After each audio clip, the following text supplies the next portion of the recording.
and we are very proudly voting against it at the first reading. Thank you, Mr. Speaker. I call the Honourable Minister, Peter Dunn. Mr. Speaker, Tanakwe. Tanakwe. I'm delighted to take a call on this Families Commission Amendment Bill, and I'm only sorry I wasn't able to speak earlier in the debate, but a range of other commitments prevented that. Sir, I support this bill because what it does is take the Families Commission forward into its second decade, effectively. When we set it up back in 2004, this was groundbreaking territory. And I want to acknowledge the work that the previous Chief Families Commissioner, Dr. Prasad, did in those early years, and I note the constructive comments he made earlier in this debate. It's a great pity they are at variance with the comments made by the remainder of his colleagues, who, unlike Dr. Prasad, do not see a future role for the Commission. They want to abolish it. But then, Mr. Speaker, I should not be surprised, because as early as the launch of the White Ribbon campaign in 2004, just a few months after the Commission had been established, Mr. Mahari, the then Minister responsible, was talking to me about whether it should be abolished. So here was the Labour Party that entered into a confidence and supply agreement with United Future in 2002 to establish the Commission, within 2 years starting the process that culminated in their policy position of the last election of trying to white-ant it. So their criticisms today really don't bear a great deal of credibility. Mr. Speaker, there are a couple of very important provisions in this bill. The restructuring of the governance arrangements to provide for a single Families Commissioner, supported by a board, deals with one of the issues that has been problematic for the Commission since its inception: the relationship between the Commissioners, plural, and the staff of the Secretariat. And this change in this bill makes a very important statement and clarifies the relationship vis-à-vis the governance of the Commission and the work that it does as an advocate, as a policy advisor, and as a deliverer of a variety of different programs.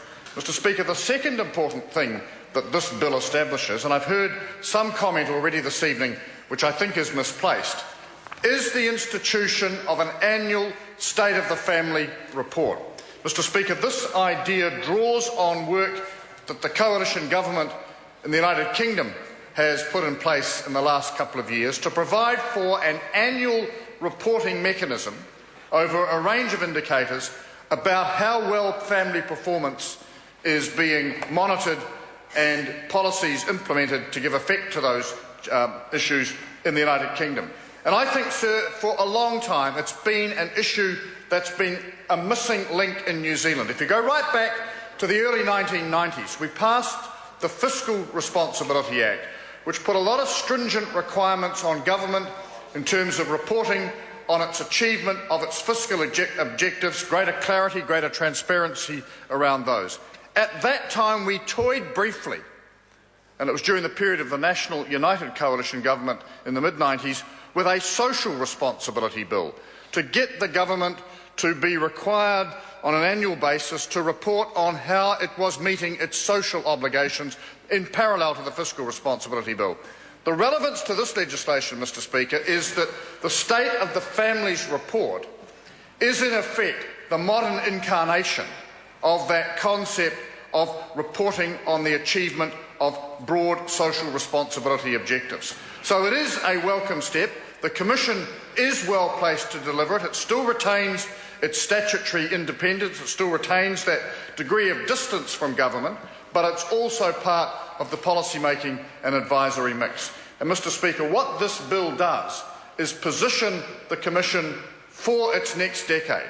What this bill does is take the learnings of the first nearly 10 years, repackage those in a way that are fit for purpose in today's context, and set the Commission forward with a new, more clear, more straightforward mission as it approaches its next decade. Mr. Speaker, finally, can I make the observation that consistently since 2004, around the world, the Families Commission in New Zealand has been looked to as an example of a premier body recognising and taking account of the interests of families in terms of the relationship to governments.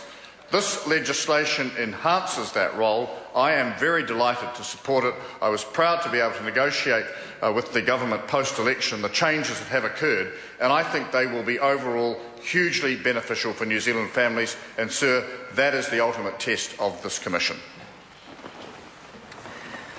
The question is that the Families Commission Amendment Bill... The question is the motion be agreed to. Those of that opinion will please say aye. The contrary, no. No. The ayes have it. Yeah. Party vote has been called for.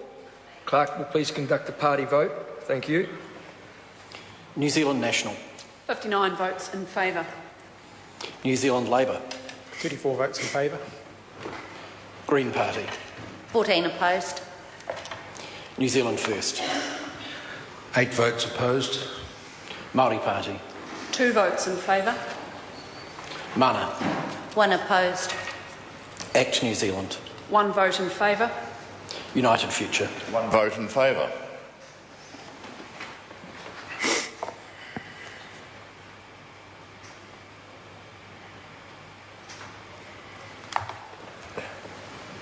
Thank you. Honourable members, the ayes are 97, the noes are 23. The motion is agreed to. Thank you. Families Commission Amendment Bill, first reading. The question is that the Families Commission Amendment Bill be considered by the Social Services Committee. Those of that opinion will say aye. Aye.